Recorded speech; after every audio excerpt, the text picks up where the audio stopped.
Почитувани новинари, почитувани граѓани.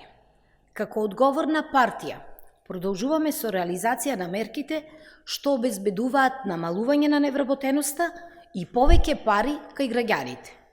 Со ребалансот на буџетот за 2019 година, дополнителни 421 лице добиваат неповратни средства од програмата за самовработување. Овие лица, по успешно изработениот бизнис план, набрзо ќе може да ги регистрираат своите фирми и ќе почнат со работа.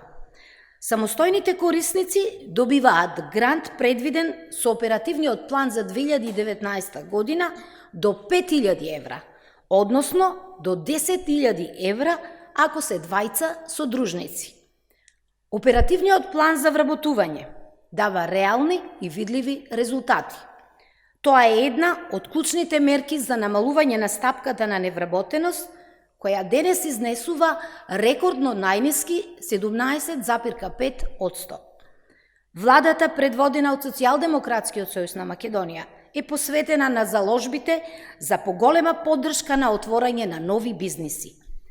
Доказ за тоа е фактот што во последните 3 години средствата за програмата за самовработување се зголемени повеќе од 2 пати во споредба со периодот од 2007 до 2016 година. Почитувани, остануваме посветени на отворање нови и добро платени работни места, повисоки плати и намалување на стапката на невработеност. Продолжуваме со креирање и реализација на мерки што се во интерес на сите граѓани.